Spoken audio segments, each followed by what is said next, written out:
Daddy daddy, माँ को बहुत दर्द हो रहा है। वो अपने रूम में बहुत रो रही है। चलो ना डैडी जल्दी से। दादी कहाँ है तुम्हारी? दादी तो मार्केट गई है बेबी की शॉपिंग करने। माँ कहती है प्रेग्नेंट औरत हमेशा भगवान का रूप होती है। उसकी हेल्प करना सबसे बड़ा पुण्य माना जाता है। वैसे भी बेचारी इस लड़की ने मेरा क्या ही बिगाड़ा है। कहाँ है वो? जल्दी से चलो आसी बेटा। फिर दोनों बाप बेटी स्वरा के रूम में आए तो स्वरा फर्श पर बेहोश पड़ी थी। ये सब देखकर आसी जोर जोर से रोने लगी और अरुण स्वरा को उठाकर हॉस्पिटल ले आए।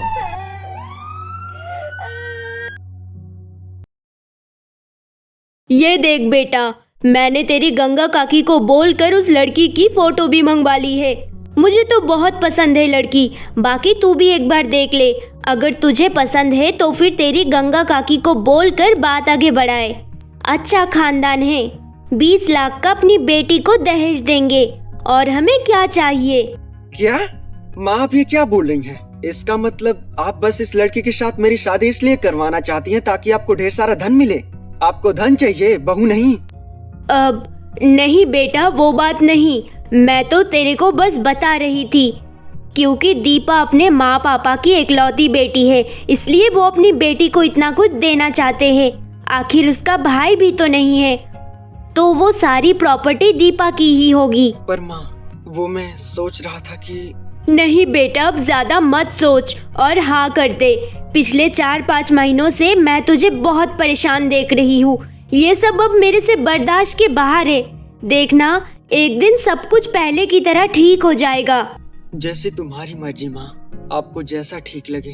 पर माँ मैं स्वरा को कभी भूल नहीं पाऊंगा और न ही दीपा को वो जगह दे पाऊंगा जो स्वरा की है। बेटा मैंने बोला ना, दीपा बहुत अच्छी और पढ़ी लिखी लड़की है। तेरी लाइफ में आने के बाद तेरी लाइफ को 360 डिग्री चेंज कर देगी।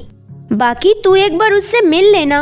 नहीं माँ, आपको जैसा ठीक लगे वैसे करो। मुझे दुकान के लिए देर हो रहा है, मैं दुकान जा रहा हूँ। पर बेटा कुछ खा तो ले पहले, फिर चले जाना। ऐसे ही दिन पे दिन बीतते गए। सरला जी तो अब बहुत खुश रहने लगी थी, क्योंकि अब राजेश का एक बहुत बड़े घर में रिश्ता पक्का हो चुका था। यही तो आखिरकार सरला जी चाहती थी। उन्हें अपने बेटे की खुशी से कोई लेना देना नहीं था। उन्हें तो बस एक अमीर घर की लड़की चाहिए थी और साथ में बहुत सारा धन। क्या बात है भाई, अब तो खुश हो जा। अब क्यों इतना दुखी हो रहा है? पिछले 5-6 महीने से तेरे फेस की स्माइल स्वरा भाभी अपने साथ ले गई हूँ। अरे यार मेरे भाई, अब तो खुश हो जा। अब तो तुम्हारा सबसे बड़े बिजनेसमैन की इकलौती बेटी से शादी पक्की हुई है। नहीं राहुल, मेरे लिए मेरी स्वरा से बढ़कर कोई भी इस दुनिया में बड़ा नहीं है। काश आज मेरी स्वरा मेरे पास होती तो कितनी खुश होती। अब तक तो हमारे बेबी भी आ चुका होता और माँ भी अपने पोता पोती को लेकर बहुत ही खुश होती। पर नहीं यार, सब कुछ बर्बाद हो गया। ये सब तो मैंने कभी सपने में भी नहीं सोचा था। यार भाई वो सब छोड़ना और अब अपनी आगे की लाइफ पर फोकस कर, वरना पिछली लाइफ याद करके कुछ भी हासिल नहीं होने वाला सिवाय दुख और तकलीफ के। जो होना था वो हो गया, उसे कौन बदल सकता है। बस बस गंगा बहन, तू बस कैसे भी करके जल्दी से मेरे राजेश की शादी उस राय खानदान की इकलौती बेटी दीपा से करवा दे। तुझे तेरी अमानत जरूर मिल जाएगी, टेंशन मत ले। मुझे तो कोई टेंशन नहीं है, पर सरला तू अभी भी सोच ले, अभी भी टाइम है। दीपा स्वरा की तरह सीधी सादी लड़की नहीं है। अगर तुझे बस दहेज के लिए ही राजेश की शादी करनी है तो ठीक है, मुझे क्या, मैं तो उन्हें बोल दूंगी। हाँ, तुझे तो जितना काम बोला है उतना ही कर, ज्यादा जुबान मत लड़ा। मैंने बोला ना, तुझे तेरी अमानत मिल जाएगी। फिर क्यों इतना सोच रही है? ठीक है, जैसा तुझे ठीक लगे। कुछ ही दिन बाद राजेश की शादी दीपा के साथ हो जाती है और दीपा भी अपने ससुराल आ जाती है। फिर एक दिन, माँ तो मैं दुकान जा रहा हूँ, मुझे लेट हो रहा है। बाय माँ। ठीक है बेटा, वो सब तो, पर बहू कहाँ है? दिखाई नहीं दे रही, या कहीं अभी तक सो तो नहीं रही? हाँ माँ, दीपा सो रही है। उसने मुझे रात ही बोल दिया था कि उसे मॉर्निंग में कोई उठाएगा नहीं, वो अपने आप ही उठ जाएगी। उसे देर से उठने की आदत है। ठीक, जैसा उसे ठीक लगे।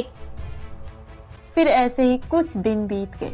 दीपा का रूटीन था मॉर्निंग में लेट उठना, फिर नहा धोकर आराम से टीवी देखना। घर का तो एक भी काम नहीं करती। फिर एक दिन, ओ महारानी, कहीं फैशन शो में तो नहीं जा रही? तैयार तो ऐसे हो रही हो जैसे किसी फैशन शो की विनर हो। अरे ये तेरा ससुराल है, ससुराल। थोड़ा बहुत काम भी कर ले। देख आंगन कितना गंदा पड़ा है, जा जाकर पोछा लगा दे। शादी को 15 दिन हो गए, एक काम के भी हाथ नहीं लगाई हो अभी तक। तुझे इसीलिए मेरे घर की बहू नहीं बना कर लाई हूँ। ओ एक्सक्यूज मी सासू माँ, जिस दिन आप मेरे घर रिश्ता मांगने गई थी उस दिन तो बड़ा बोल रही थी कि हमारे घर में तो नौकर चाकर है, आपकी बेटी को महारानी बनाकर रखूंगी, कोई भी काम नहीं करना होगा। अब वो आपके नौकर चाकर कहाँ हैं? बाकी रही बात घर के काम की, तो मुझे घर का काम करना नहीं आता। अरे करना नहीं आता का क्या मतलब है? सीख ले। मैं इस घर में शादी करके 15 साल की आई थी, पूरे घर का काम देखा करती थी। ओ तो माँ जी, उस टाइम आप कितना दहेज लाई थी? थोड़ा बताना, 10 लाख या 20 लाख? अरे मैं भी ना, उस टाइम तो 5 लाख भी बहुत होता होगा, है ना माँ जी? ओ तो तुम मेरे मायके वालों को इनडायरेक्ट ताना दे रही हो। अच्छा माँ जी, आप तो मेरे मायके वालों को और मेरे को डायरेक्टली सुना सकती हो, और मैं इनडायरेक्ट भी नहीं बोल सकती। आपको पता है ना 20 लाख का दहेज लेकर आई हूँ मैं, और घर का काम भी मैं ही करूँ। ये कहाँ का रूल है? आप जाइए, मेरे लिए नाश्ते में पोहा बना देना, और सुनिए साथ में मेरे लिए 1 गिलास बादाम शेक भी बना देना। क्या बात है माँ जी, सुनाई नहीं दिया क्या? वैसे भी मुझे सब कुछ टाइम पर रेडी चाहिए। अब जल्दी से जाइए, तब तक मैं नेल पेंट लगा लेती हूँ। और हाँ, बादाम शेक में चीनी की जगह गुड़ डाल देना। वो क्या है ना, मैं डाइटिंग पर हूँ। अरे ये तो अजीब लड़की है। मैंने तो सोचा था कि यहाँ आने के बाद मैं सब काम इस दीपा से ही करवाऊंगी, पर ये क्या, ये तो मेरे ऊपर रोब ऐसे झाड़ रही है जैसे मैं इसकी नौकरानी हूँ। अरे वाह माँ, आज आपने इतना टेस्टी खाना बनाया है, ऐसा लग रहा जैसे आरती ने बनाया है। नहीं बेटा, मैंने नहीं बनाया। तो क्या माँ, आप बोल रही थी कुक रखने को, क्या आपने कुक रख लिया है? नहीं बेटा, मेरी बात तो सुन ले पहले पूरी। हाँ माँ बोलो। बेटा ये खाना चंचल ने बनाया है। मुझे और तेरे बाबूजी को भी ऐसे ही लगा जैसे आरती बहू ने बनाया है। अब तो लगता है अंचल के बेबी होने के बाद अरुण का भी संभाव अंचल के प्रति नर्म होने लगा था। जैसे अब बेबी भी 2 महीने की हो चुकी थी, चंचल भी बेबी आने के बाद थोड़ा खुश रहने लगी थी। पर कभी कभी ये बात सोचकर उदास हो जाती कि जब बेबी बड़ी होगी तो वो जब अपने डैडी के बारे में पूछेगी तो वो उसे क्या जवाब देगी। बेटा देख, अब मेरी बात को इग्नोर मत कर। आरती को गए पूरा 1 साल हो चुका है, और अब बेचारी चंचल का भी इस दुनिया में कोई नहीं है। वो पूरी लाइफ ऐसे अपनी बेटी के साथ कहाँ काटेगी? ना ही तो उसे अपनी पिछली लाइफ कुछ याद आ रही है, और आसी भी अब चंचल को अपनी माँ मान चुकी है। वो तो एक पल भी उसके बिना नहीं रहेगी। हाँ बेटा, दोनों माँ बेटी में बड़ा प्यार है। कोई कह भी नहीं सकता कि ये इसकी माँ नहीं है। और वैसे भी चंचल दिल की बहुत साफ लड़की है, बिल्कुल आरती बहू की तरह। बड़ों का कैसे आदर करते हैं ये सब चंचल बहुत अच्छे से जानती है। बस अब तुम्हारे हाँ का इंतजार है। ठीक है माँ पापा, मैं सोच कर बताऊंगा।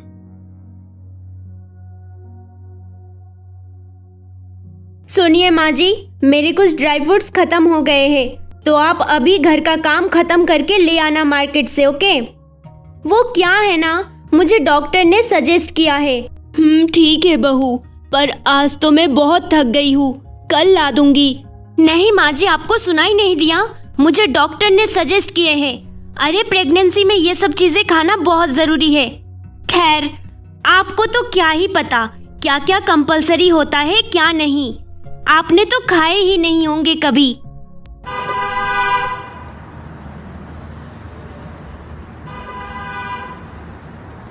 सौरा और राजेश की शादी को 21 साल हो गए हैं। सौरा बहू ने एक भी दिन मुझे कोई काम नहीं बोला, उल्टा मैं ही उसे कितना भी टॉर्चर करती थी।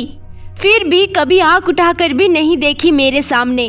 और एक ये दीपा है जो खुद को महारानी की तरह बैठकर मेरे ऊपर रोब झाड़ती है, जैसे मैं इसकी सास नहीं नौकरानी हूँ। अब राजेश को भी कुछ बोल नहीं सकती। हाँ ठीक है, जब तक इसके बेबी नहीं हो जाता तब तक कर लेती हूँ, फिर साफ साफ बोल दूंगी कि या तो नौकरानी रख ले या मेरे से इस उम्र में काम नहीं होता। दीपा, माँ कहाँ है? कहीं दिखाई नहीं दे रही। माँ जी तो मार्केट कुछ घर का सामान लेने गई है। बोल रही थी मैं खुद ही जाकर ले आती हूँ, मैंने तो मना किया था। आप बैठिए ना, माँ जी बस आते ही होंगे, फिर चाय पियेंगे एक साथ बैठकर। अरे माँ जी आप आ गई, हम तो बस आप ही का इंतजार कर रहे थे चाय के लिए। ठीक है अभी बनाती हूँ। अरे माँ, आप क्यों बनाएंगी? दीपा बना लेगी। कम ऑन राजेश, वो क्या है ना, माँ जी को मेरे से घर का काम करवाना अच्छा नहीं लगता। बाकी आपको तो पता ही है मुझे घर का काम नहीं करना आता, तो मेरे हाथ की चाय माँ जी को अच्छी नहीं लगती।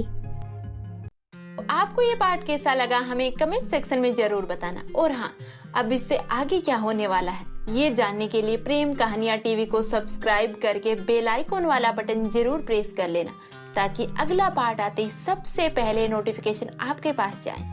तो मिलते हैं अगले एपिसोड के साथ, तब तक के लिए मेरे प्यारे दोस्तों आप सभी को नमस्ते।